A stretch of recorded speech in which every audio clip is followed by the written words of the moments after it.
Welcome back. Today we tell the chilling story of Operation Drumbeat, the campaign that brought Hitler's U-boats to America's doorstep.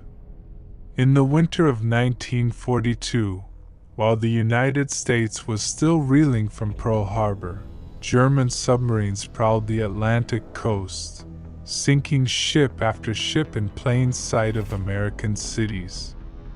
It was a time when the war felt suddenly very close to home. The plan was bold.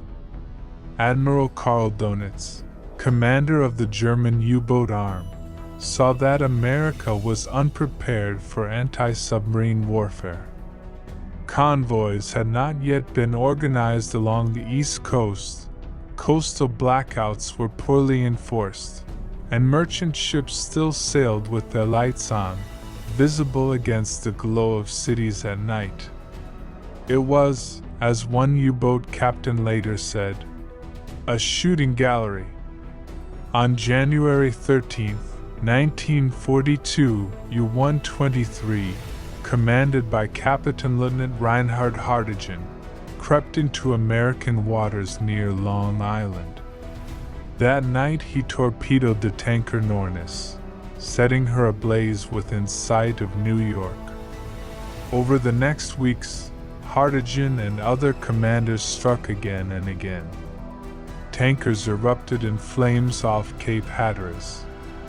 Freighters sank within sight of boardwalks in Atlantic City. Oil slicks drifted ashore in Florida. Shocked civilians stood on beaches and watched ships burn on the horizon.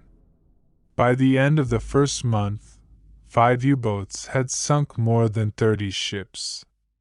They called it the second happy time, as easy and devastating for the Germans as their earlier successes off Britain.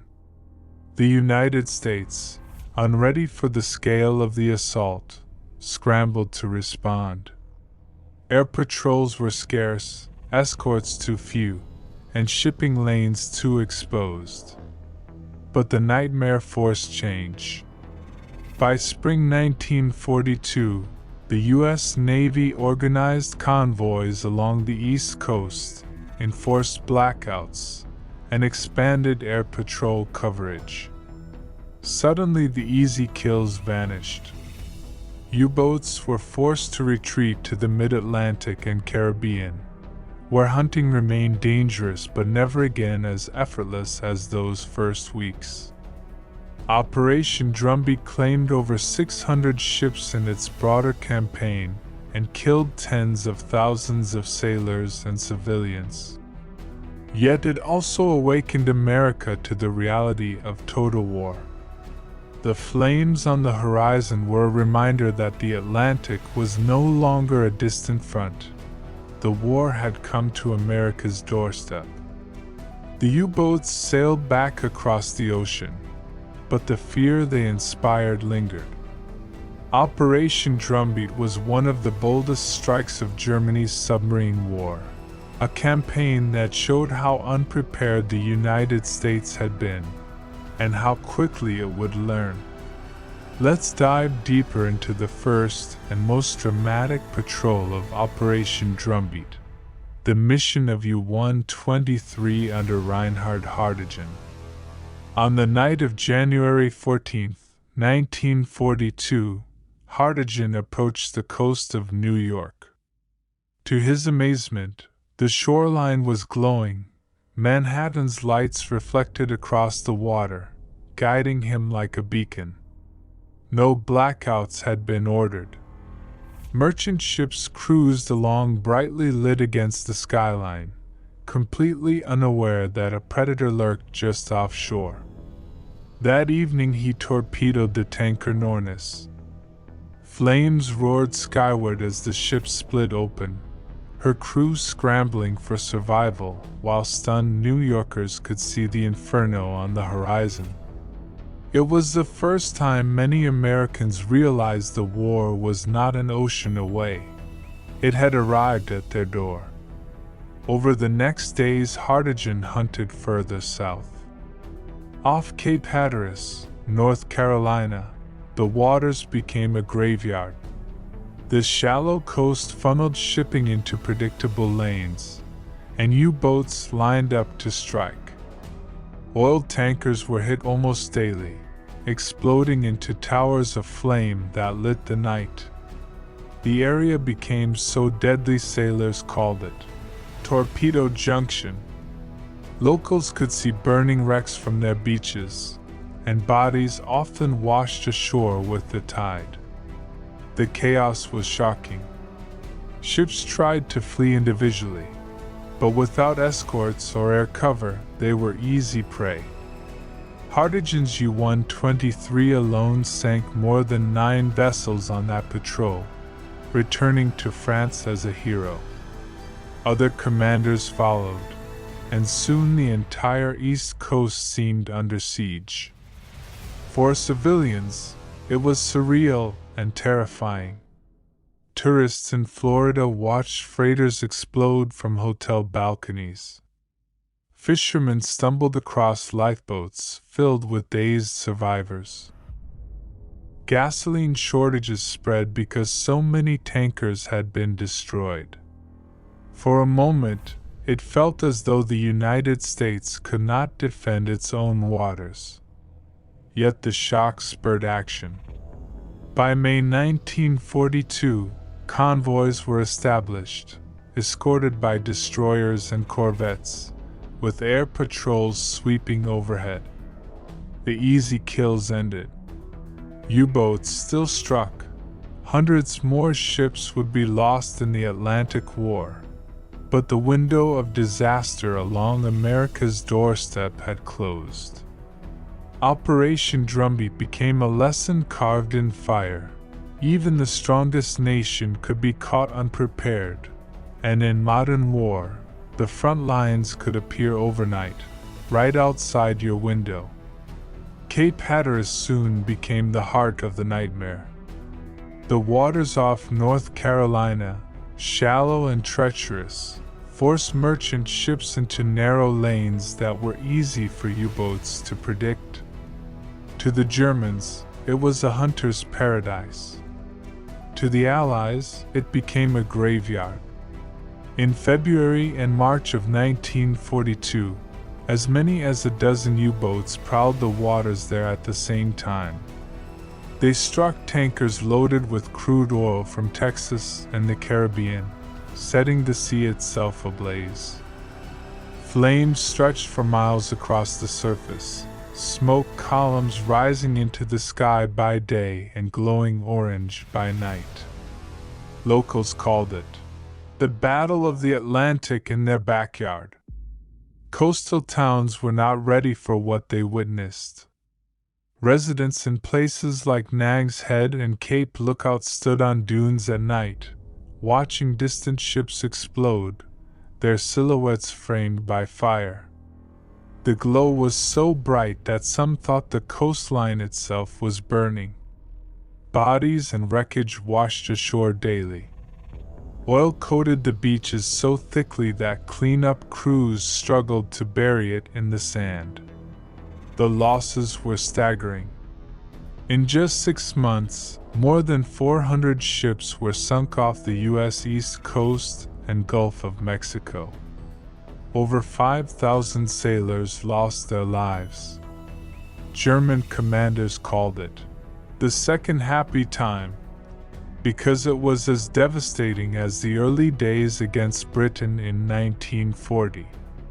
The United States Navy scrambled to respond, but at first escorts were few and aircraft coverage minimal. Merchant captains begged for convoys, but until May 1942 they were left to sail alone, easy prey for torpedoes. Only when the convoy system was finally enforced, with destroyers, corvettes, and aircraft protecting shipping lanes, did the tide turn. By summer, the hunters found their success fading. Depth charges thundered through the waters, patrol bombers circled constantly, and radar made surprise attacks harder. The Germans retreated to the mid-Atlantic. But the scars of those months never faded for the people who had seen the war unfold just offshore. Operation Drumbeat turned the American coast into a battlefield. For those who lived through it, the memory of burning ships on the horizon was a grim reminder that no ocean, no matter how wide, could keep the war away. Operation Drumbeat forced the United States to rethink its entire naval strategy. Before January 1942, many believed the Atlantic was secure, guarded by distance and the might of the U.S. Navy. But in just weeks, that illusion was shattered. Hitler's submarines had shown that they could strike anywhere, even within sight of American cities. The shock galvanized the U.S. into action. The Navy rapidly expanded its escort fleet, rushing destroyers and corvettes into service, while converting older ships into submarine hunters. Air patrols multiplied. Long-range bombers scoured the coast by day, while blimps and patrol aircraft searched by night. The once bright coastline went dark as strict blackouts were finally enforced, leaving ships less exposed to prowling U-boats. Perhaps the most important change was the adoption of the convoy system. At first resisted by American shipping companies, who believed convoys slowed trade, it quickly became clear that sailing alone was suicide. Once convoys began moving under escort, losses plummeted. The hunters no longer found helpless targets scattered along the coast.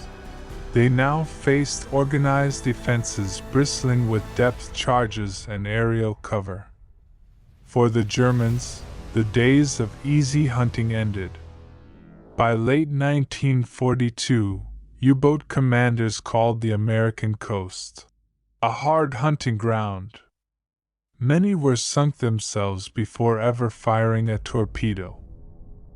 The campaign shifted back into the mid-Atlantic, where wolf packs tried to ambush convoys bound for Britain. There too, Allied technology, radar, sonar, and code breaking began to tilt the odds. Yet the memory of those first months lingered. Operation Drumbeat had claimed hundreds of ships and thousands of lives. It exposed how unprepared the United States had been and how quickly it had to adapt. More importantly, it proved that the Battle of the Atlantic was not just Europe's war. It was America's war too. From that point forward, the United States poured massive resources into anti-submarine warfare. Shipyards turned out escort vessels by the dozens, aircraft bases sprang up along the coast, and new technologies like improved sonar and radar closed the gap. The U-boats never again found such an open hunting ground. Operation Drumbeat had begun as a daring German gamble, and it succeeded beyond expectation. But in doing so, it woke a sleeping giant. The United States, stung by fire along its shores, would never again underestimate the threat lurking beneath the waves.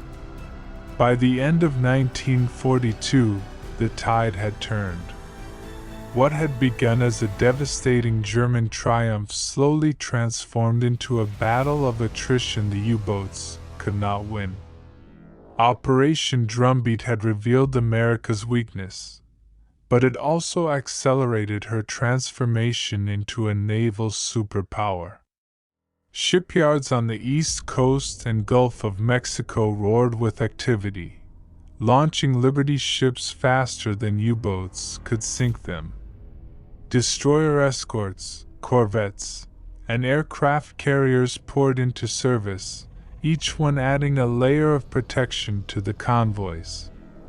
Technology advanced just as quickly. Radar gave escorts the ability to see through fog and night, sonar tracked submarines hiding beneath the waves. Depth charges grew deadlier, and the new Hedgehog mortar meant hunters could strike before a U-boat escaped. In the air, long-range patrol bombers, Liberators and Catalinas, swept the ocean, turning the hunters into hunted. For the men aboard the U-boats, the difference was dramatic. In early 1942, they sailed with confidence, striking tankers almost within sight of boardwalks and city lights. By late 1943, they faced a gauntlet of escorts, aircraft, and new Allied tactics. Patrols became suicide missions. Entire wolf packs were annihilated in a matter of days. The second happy time was over. Still, the memory of those first fiery months along America's coast remains seared into history. The beaches of North Carolina, Virginia, and Florida had become unwilling witnesses to burning ships, oil-slicked waters, and shattered lives. Thousands of sailors never returned home, their graves marked only by the waves. Yet their sacrifice, and the shock of their loss, forced the Allies to adapt faster than ever before. Operation Drumbeat was more than a campaign of torpedoes and tonnage. It was a turning point, a brutal wake-up call that showed how vulnerable even the mightiest nation could be. But it also proved resilience. The United States absorbed the blow, learned the lesson, and responded with overwhelming force. From that moment on, the U-boats would never again find such easy hunting, and the Battle of the Atlantic would begin its long, grinding march toward Allied victory. The story of Drumbeat is therefore both a warning and a testament, a warning of what unpreparedness can cost, and a testament to how quickly courage and innovation can turn disaster into strength. It remains one of the most haunting chapters of the Atlantic War, the moment the ocean itself seemed to burn, and America learned that no shore was safe. As 1943 dawned, the balance in the Atlantic had shifted for good. The Americans had turned their coastline from a shooting gallery into a fortress. Convoys now steamed in tight formations under the constant guard of destroyers, corvettes, and aircraft carriers, while squadrons of patrol planes stretched their reach across the Atlantic. The days when U-boat captains could surface at night, silhouetted against city lights, and pick off tankers with ease were gone forever. For the German crews, the transformation was brutal. Once hailed as wolves of the sea, they now found themselves hunted relentlessly. Convoy escorts, using radar and sonar, pursued them with deadly efficiency. Depth charges thundered in patterns that shook submarines apart. The Hedgehog, a forward-firing mortar, gave escorts the power to kill with precision. Above, long-range bombers patrolled what had once been safe mid-ocean gaps, dropping bombs and depth charges with merciless accuracy. Operation Drumbeat had been their high-water mark on the American coast, but it also marked the beginning of their decline. Losses mounted. In 1943 alone, over 250 U-boats were destroyed, more than in any previous year of the war. Crews that had once returned as heroes now disappeared into the sea, their fates sealed in silence beneath the waves. For America, the lessons of Drumbeat were permanent. The nation had been caught unready, but within months it had forged one of the strongest anti-submarine defenses in history. Shipyards worked around the clock, Liberty ships rolling off the slips at a pace faster than the U-boats could sink them. The sheer weight of American industry, combined with new technology and relentless determination, turned the tide of the Battle of the Atlantic. Yet the memory of those early months lingered. Families along the East Coast could still recall nights when the horizon glowed red from burning tankers. Survivors remembered oil-choked seas, lifeboats adrift, and the eerie sight of flaming wrecks so close to American shores. Operation Drumbeat became a symbol of how suddenly war could arrive, and how dearly its lessons were learned. By the war's end, Admiral Donitz admitted that the U-boat campaign had failed. What began with triumph on America's doorstep ended with ruin for his fleet. But the story of Drumbeat remains one of the most dramatic and haunting episodes of World War II, a reminder that for a few short months, the Atlantic itself seemed aflame, and the world's strongest nation learned the hard way that no ocean could shield it from war. Operation Drumbeat began as a bold stroke of German confidence, and for a brief moment it worked beyond imagination. The U-boats turned America's coastline into a battlefield. Burning tankers lit the night, and civilians watched war unfold from their own beaches. But the very success of the campaign awakened a giant. America adapted with convoys, escorts, radar, sonar, and the full weight of her industry. Within a year, the hunters became the hunted, and the Atlantic tide shifted forever. By war's end, the U-boat fleet lay shattered, its losses catastrophic, its promise of victory at sea broken. Yet the memory of those early months endured. Operation Drumbeat was both a warning and a lesson. No shore is safe in war, and unpreparedness carries a terrible price.